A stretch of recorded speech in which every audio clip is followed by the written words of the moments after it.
Welcome Anand ji on हाँ my ji, channel voice candidate of है और समृद्धि। वो अपकमिंग समृद्धि मैनेजमेंट कमेटी के इलेक्शन में खड़े हैं।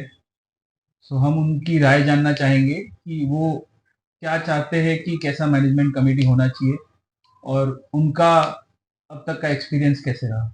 सो मेरा पहला क्वेश्चन आनंद जी से कि अब तक का आपका पीएमसी टेन्योर का एक्सपीरियंस कैसा रहा। विशाल जी, बहुत बहुत नमस्कार।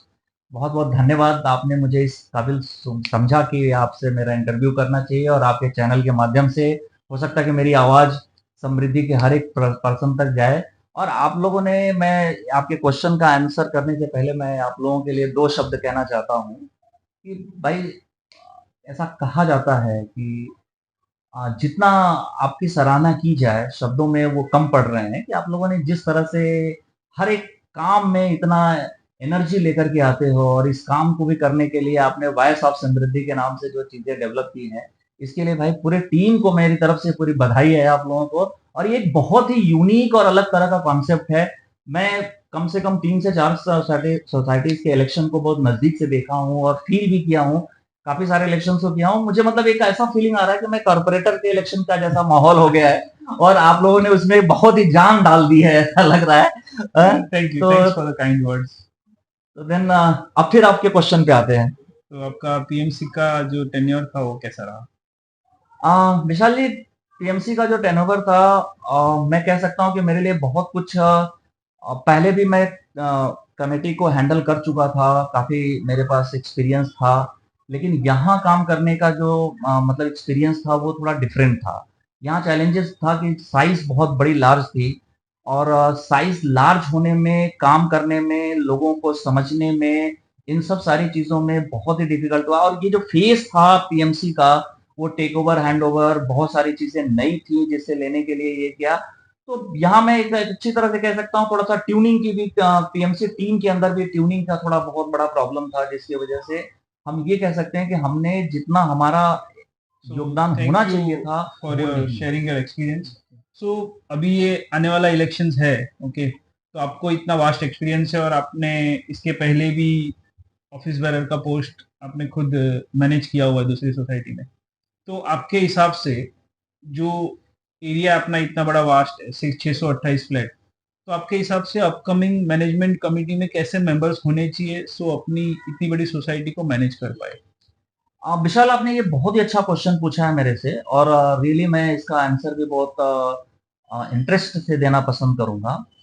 मेरा एक्सपीरियंस जो रहा पिछले पीएमसी में, आपने जो क्वेश्चन पूछा कि इतनी बड़ी सोसाइटी को काम करने के लिए एज ए कमेटी मेंबर मैंने काम किया। मैं चेयर पे नहीं था, किसी भी चेयर पोस्ट पे नहीं था, लेकिन एज ए कमेटी मेंबर मेरा जो एक्सपीरियंस हुआ, जो मैंने फील किया, जो महसूस किया कि इतनी बड़ी सोसाइटी चलाने के लिए आप मैन पावर से, कोई इंडिविजुअल चेयरमैन, सेक्रेटरी, ट्रेजरर आकर के कितना भी बड़ा एक्सपर्ट क्यों नहीं बंदा हो, वो इस चीज को हैंडल नहीं कर सकता है। ओके।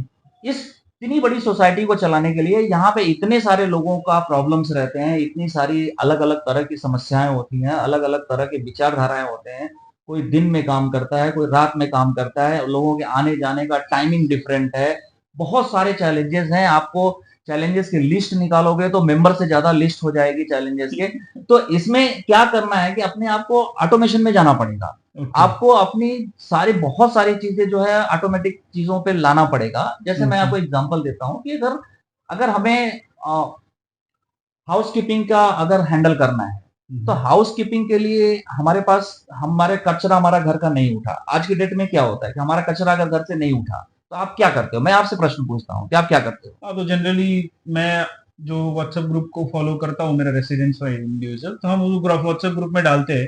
तो जनरली जो पीएमसी मेंबर है या कोई भी मेंबर है वो एक्ट करता है उस पर कि हाँ, I will inform the representative. अब हमारे समृद्धि में कुछ ऐसे लोग भी हैं जो कि व्हाट्सएप ग्रुप में डालने में हेजिटेट करते हैं।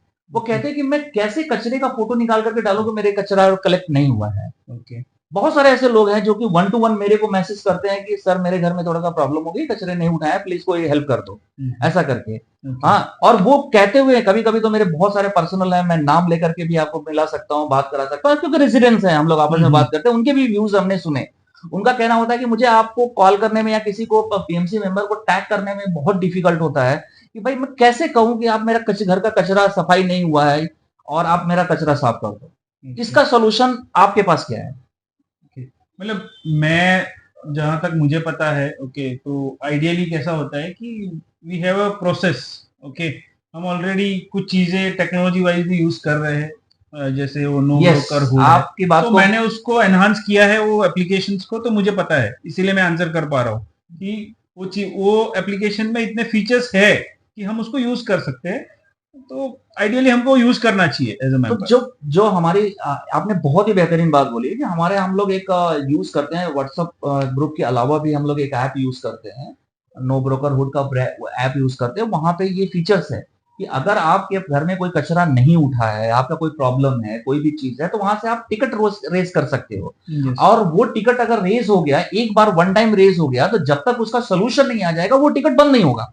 यस। मैं दावे के साथ कह सकता हूं कि अगर समृद्धि बिल्डिंग के अंदर अगर पूछा जाए, रेजिडेंट से पूछा जाए, तो शायद ही 10% लोगों को ये पता होगा कि इस तरह की भी सुविधाएं हैं। यस, हो सकता है। तो आई थिंक सो ये आइडियल सिचुएशन है पीपल आपको as a member, society member, PMC member और अपकमिंग कमिटी मेंबर, उनको ये गाइडलाइंस और अवेयरनेस मेंबर्स को देना पड़ेगा कि ये चीज फैसिलिटीज भी अपने पास अवेलेबल है, यूज दैट फैसिलिटी, ओके, आपको यस। रीट्रेट वो चीज बारी बारी से लोगों को बताना पड़ेगा, okay, so this is one of the solutions. तो मेरा नेक्स्ट क्वेश्चन है आपसे कि एग्जिस्टिंग पीएमसी में आपको कुछ हर्डल्स भी आया रहेगा, ओके, काफी चीजों का आता है, काफी रोड ब्लॉक भी अपने को लगता है, ओके, तो आपने उस हर्डल को कैसे मतलब ओवरकम किया और सॉल्यूशन कैसे लाने का ट्राई किया? विशाल, थोड़ा सा ये आपके क्वेश्चंस का जो टाइमिंग है वो गलत है, क्योंकि हम लोग इलेक्शन के लिए हैं, फील्ड में हैं, और इलेक्शन कमिंग डेज में है, और हर्डल्स तो बहुत सारे आए हैं, और उस हर्डल को बहुत ज्यादा एलिब्रेट करके नहीं कर सकते हैं। लेकिन मैं आपको एक दावे से एक चीज कह सकता हूँ। मैं सोसाइटी की तो बात छोड़ दीजिए, मैं गवर्नमेंट विभाग में काम करता हूँ, टीचर हूँ पेशे से, काफी सारे काम किए हैं, एग्जाम कंडक्ट करवाया है, बोर्ड के बड़े बड़े एग्जाम कंडक्ट करवाए हैं हम लोग। तो हर एक चीज के लिए वहां पे जो गवर्नमेंट का जो होता है, आप लोगों में उस चीज को दूसरा वर्ड यूज करते हैं, और हमारे यहाँ उसके लिए दूसरा वर्ड यूज करते हैं। प्राइवेट सेक्टर में उसे दूसरा वर्ड यूज करते हैं, लेकिन हमारे गवर्नमेंट सेक्टर में उसे पायलट प्रोजेक्ट बोलते हैं। ओके। कि किसी भी चीज को अगर इंप्लीमेंट लाना है, आपको कोई भी चीज को इंप्लीमेंट लार्ज स्केल पे लाना है, तो आप पहले ही दिन से वो लार्ज स्केल पे मत लाइए, पहले पायलट प्रोजेक्ट करिए। पहले आप पायलट प्रोजेक्ट करेंगे, 2-4 लोगों के, 10-15 लोगों का एक विंग से आप किसी चीज को इंप्लीमेंट करना शुरू करेंगे, और चीजों को हो जाएगा। और हमने अपने जो मेरा 20 साल का एक्सपीरियंस है जॉब करने में, मैंने वही चीज सीखी कि कोई भी समस्या बहुत बड़ी नहीं होती है, बस उस समस्या को आप कैसे कम्युनिकेट करते हो, आप उस समस्या को कैसे बात करते हो। जैसे हमारे सोसाइटीज में कुछ बहुत ही ज्वलंत मुद्दे हैं, शायद आपके क्वेश्चन लिस्ट में वो होंगे। उन समस्याओं का सलूशन मैं आपको एक ही शब्द में देना चाहता हूं, तो उस समस्याओं का सारा सलूशन यही है कि बातचीत है, कम्युनिकेशन है। अगर आप कम्युनिकेट नहीं करोगे, लोगों को बताओगे नहीं, रेजिडेंट को बताओगे नहीं, चीजों को बताओगे नहीं, कमेटी की सबसे बड़ी रिस्पॉन्सिबिलिटी यही है कि चाहे जो भी कमेटी मेंबर्स हो, मैं उन सबसे रिक्वेस्ट करता हूं, कमेटी का जो प्रॉब्लम है, जो अच्छाइयां हैं या बुराइयां हैं, जो चैलेंजेस हैं, उनको रेजिडेंट्स के बीच में लाना पड़ेगा। अगर रेजिडेंस से आप उसको गैप रखोगे कि नहीं, मैं रेजिडेंस को नहीं बताता हूं, I we can 18 peoples will handle, that is the, I think it is not ideal solution for that. और अगर आप थोड़ा सा अगर कम्युनिकेट करेंगे, तो हो सकता है कि रेजिडेंट से ही बहुत सारे इनपुट ऐसे आ जाए, सोल्यूशंस मिल जाए, जो कि एक से एक एक्सपर्ट्स हैं। यहाँ पे 600 650 लोग रहते हैं, और वो अपने अपने किसी न किसी फील्ड के बहुत एक्सपर्ट बंदे हैं, तो वो हमें नहीं पता कि कौन सा बंदा कैसा एक्सपर्ट है। हाँ, हो सकता है, मतलब may be upcoming committee communication improve करे और अपना ऐसा लगे कि भाई ये हमारे 17 या 18 में इसका सॉल्यूशन नहीं निकल रहा है, गो टू द रेसिडेंट्स। तो ये मैंने मेरे अगले एक वीडियो में भी कवर किया है कि management committee can form advisory committee, ठीक है, तो उनसे राय ले सकता है और एडवाइजरी कमिटी का जो सॉल्यूशन है वो पुट फॉरवर्ड करके they can take the decisions.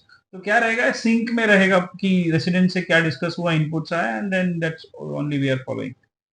दूसरा मेरा नेक्स्ट क्वेश्चन इसी बेस पे था, मतलब इम्प्लीमेंटेशंस और कैसे प्रोसेस होना चाहिए। तो अभी एक हॉट टॉपिक चल रहा है कि मेंटेनेंस इंक्रीज करना चाहिए, ओके, तो अभी जो एग्जिस्टिंग जो फैसिलिटीज है, ओके, हमको नई फैसिलिटीज बिल्ड करनी है, या फिर ब्यूटिफिकेशन या कुछ करना है, ओके, तो हमें वो उसके लिए फंड चाहिए, ओके, तो आप ये फंड को कैसे मैनेज करोगे या फिर उसको सोसाइटी के मेंबर्स के माध्यम से कैसे उसको कलेक्ट करोगे? विशाल जी, मैं आपके क्वेश्चंस का आंसर एक छोटी सी मतलब मेरा नॉलेज के हिसाब से मैं आपको बता रहा हूँ। एक मेरा बहुत अच्छा फ्रेंड है, बहुत ही अच्छा फ्रेंड है, क्लोज फ्रेंड है। वो गेटवे का काम करता है। आप लोग अच्छी तरह से जानते होंगे गेटवे क्या चीज होती है, जो हम पेमेंट लिंक करते हैं। yes. तो कभी कभी हम क्रेडिट कार्ड का बिल पे करते हैं, तो उसमें हम हमारा बिल होता है 290 पैसे होते हैं। तो हम 290 पैसे बैंक वाला नहीं लेता है, वो 201 रुपीज ले लेता है, 10 पैसे के हिसाब से ले लेता है। और वो 10 पैसे या 3 पैसे 4 पैसे 5 पैसे का जो कलेक्शन होता है उनके पास, जो आता है लास्ट में जो बैलेंस शीट बनती है, वो कई करोड़ रुपए में हो जाता है। yes. तो अगर ये माइक्रो लेवल पे अगर आप देखिएगा, तो हमारी सोसाइटी इतनी बड़ी लार्ज सोसाइटी है कि यहाँ पे जो मेंटेनेंस है, आई थिंक कि अभी कोई जरूरत नहीं है कि बहुत इसको बढ़ाना या घटाने की बात नहीं। जो 375 रुपीज का मेंटेनेंस चल रहा है, पहले तो रेजिडेंट्स को ये मॉडरेट होना पड़ेगा कि मेंटेनेंस एक अलग पार्ट है और कैप्स बढ़ाना एक अलग पार्ट होता है। आप मेंटेनेंस से केवल जो फैसिलिटीज है उसे मेंटेन कर रहे हैं, ओके, एग्जिस्टिंग जो फैसिलिटीज है, जो एग्जिस्टिंग फैसिलिटीज है उसे आप मेंटेन कर रहे हो। वो उससे आप ये नहीं कर सकते हो कि नहीं मुझे कोई बहुत बड़ा कंस्ट्रक्शन कर देना है। okay. आपको अगर फेंसिंग वॉल आपको बढ़ानी है, तो वो बढ़ाना आपके लिए एसेट्स बढ़ रहा है सोसाइटी के लिए, तो उसके लिए आपको अलग से फंड जनरेट करना पड़ेगा। या तो आपकी अपनी सेविंग से लानी पड़ेगी, या तो आप जो मेंटेनेंस है उसमें से कुछ पैसे बचा लीजिए, उसको कर लीजिए। मैं आपको एक बहुत सिंपल सा एग्जांपल देता हूँ, 2 एग्जांपल दूंगा आपको, फंड कैसे बचाया जा सकता है, कि डेवलपमेंट में कैसे लाया जा सकता है। जैसे सपोज करिए कि आप जिम चलाते हो। जिम में जिम लवर्स का हमारे पास बहुत सारा ऐसा क्यूरीज रहता है कि हमारा ये मशीन खराब हो गई, वो मशीन खराब हो गई, हम नहीं कर पा रहे हैं।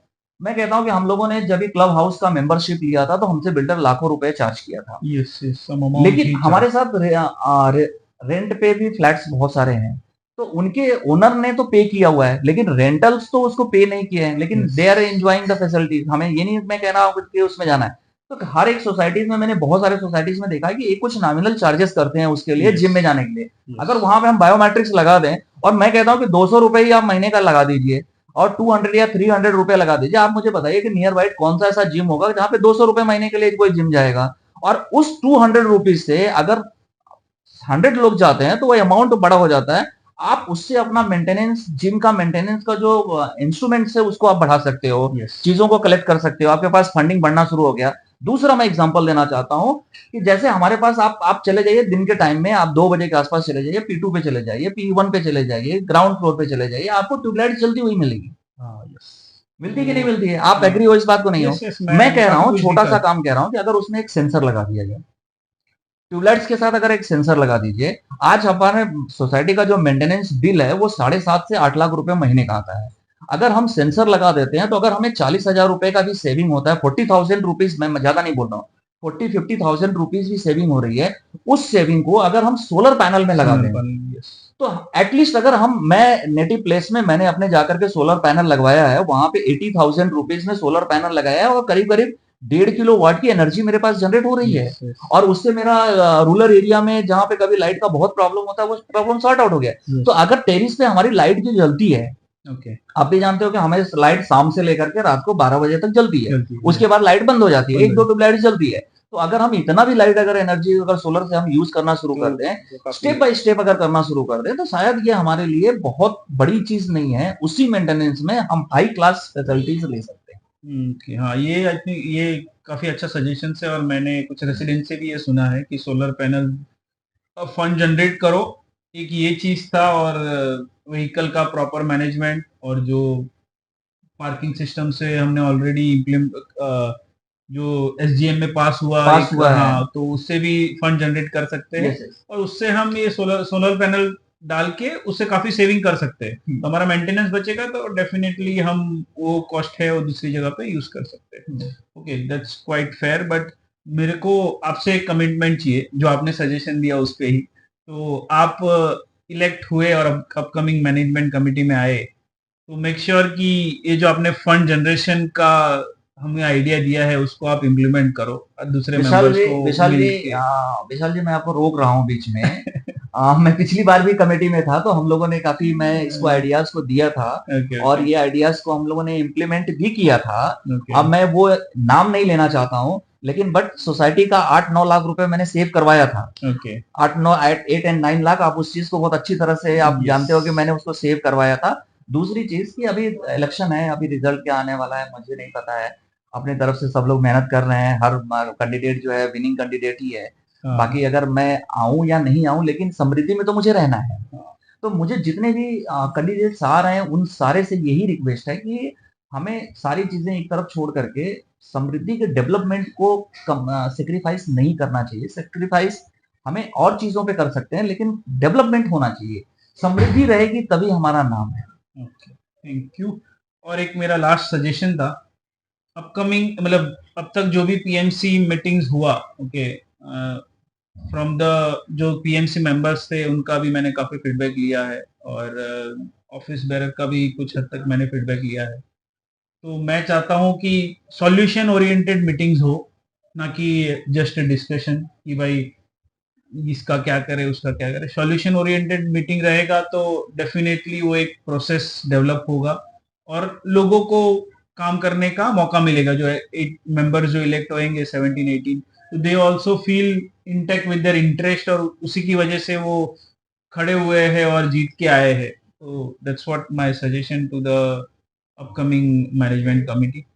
मैं एक विजन जो आप समृद्धि के लिए देखते हो करना, मतलब आप पर्सनली उस पे एफर्ट डालोगे इलेक्ट होके आए, तो ऐसा एक विजन जो आप समृद्धि के लिए देखते हो। विशाल जी, हमारा जो विजन है ना, ये समृद्धि नाम ही अपने आप में एक अनोखा है, हाँ, यूनिक है। और आप भी इससे 100% आप एग्री होगे मेरे से कि अगर अगल बगल के लोकेलिटीज को अगर हम देखें, यहाँ पे बहुत सारी बिल्डिंग्स हैं। जब भी हम फ्लैट खरीदने के लिए आए थे, आप लोग तो थोड़ा दूर से आए हो, लेकिन मैं तो यहीं पास में रहता था। तो जब भी मैं देखता था तो ये बिल्डिंग का कास्ट मुझे थोड़ा ज्यादा लगता था, तो उस समय मैंने नहीं खरीदा, लेकिन फिर बाद में यहाँ पे आ गया। आप अगल बगल की प्रॉपर्टी से अगर आप कंपेयर कर लो, तो इस प्रॉपर्टी की कीमत जो है 10-12 लाख रुपए ज्यादा है, 10 to 15 लाख रुपीज ज्यादा है। तो ये इसलिए है कि ये प्रीमियम सोसाइटी है।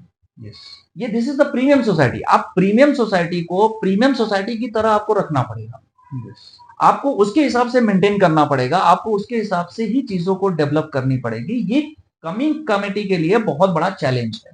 ओके आप ये, अगर आप ये सोचोगे कि भाई हम इसमें जो है चीजें जो है पुरानी सोसाइटी की तरह, इसमें हम बिल्डर ने कहा है कि 24 आवर हम वाटर सप्लाई देंगे, तो आप ये नहीं कह सकते कि रेजिडेंस को कह सकते कि भाई आप एक छोटा सा टाकी 50 लीटर का लगा लो और ये करो। नहीं, कमेटी को ये सोचना पड़ेगा कि आप 24 आवर सप्लाई कैसे दे कैसे पाओगे। देखो। और हमने जो एनएमटीज देखी थी बिल्डिंग के फ्लैट खरीदते समय, कुछ बिल्डर ने दिया, कुछ प्रोवाइड नहीं किया, दिया सब कुछ है, उसको मेंटेन करना, ये कमेटी का सबसे बड़ा चैलेंज है। यस ये चैलेंज है, इस चैलेंज को कमेटी को किसी न किसी रूप में एक्सेप्ट करना चाहिए। अगर अगर उस चीज को वो वन अप टू मार्क्स नहीं कर पा रही है, तो मैं फिर क्षमा चाहता हूँ।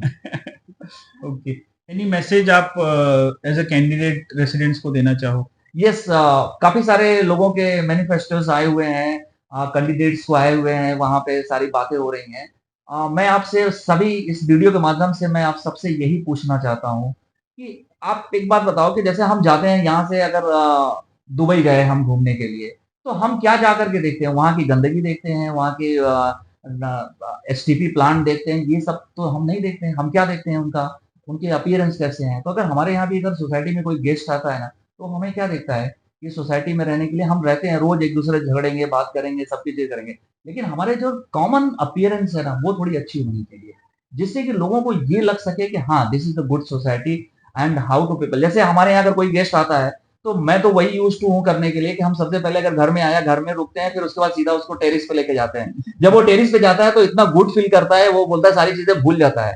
तो वैसा ही हमें अपना एंट्रेंस भी डेवलप करना है, अपना पी3 भी डेवलप करना है, अपनी सारी चीजों को डेवलप करनी, अपनी लाइब्रेरी भी डेवलप करनी है। और विशाल जी, मैं आपसे बहुत ज्यादा इम्प्रेस रहता हूँ। ये पूरे हिंदुस्तान के लोगों के ब्लड के अंदर में है चीजें हैं कि जब सिस्टम कहीं ना कहीं गवर्नमेंट की सिस्टम फेल्योर होती है, हॉस्पिटल फेल्योर हो गया कोविड के टाइम पे, तो मुझे पता है कि आपने कितने सारे लोगों की मदद किया था, आउट ऑफ वे जाकर के, जहां लोग घर से बाहर नहीं निकलना पसंद करते थे, वहां आपने जाकर के करना चाहिए था, जबकि वो गवर्नमेंट का काम था। Yes. आप यहाँ हमारे समृद्धि में तो इतने हेल्पफुल लोग हैं कि आप देखिए कि कितने सारे लोगों ने लाइब्रेरी को हैंडल कर लिया है।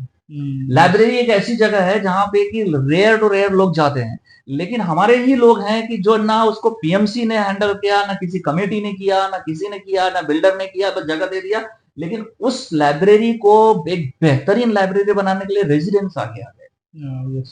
तो आप जितना ज्यादा प्रॉब्लम्स में, चीजों में रेजिडेंट्स को आप Involve करोगे इन्वॉल्व करोगे, तो वो इतना solution ही मिलेंगे। बढ़िया सॉल्यूशंस मिलेंगे। थोड़े झगड़े होंगे, मैं ये मान सकता हूँ कि थोड़े रजामंदी नहीं हो सकती है, थोड़ा ऊपर नीचे हो सकता है, मिसअंडरस्टैंडिंग हो सकती है, किसी का कुछ ओपिनियन हो सकता है, किसी का कुछ ओपिनियन हो सकता है, वो सब सारी चीजें चलेंगी। लेकिन लोगों से बात करने के बाद ना सोल्यूशन निकालने में सारी चीजों का बहुत ही एक मजा भी रहता है, और लोगों को भी फील लगता है कि भाई मेरी सोसाइटी और मैंने ये चीज किया है। Okay, thank you Anand ji ओह, जुड़ने के लिए, थैंक यू।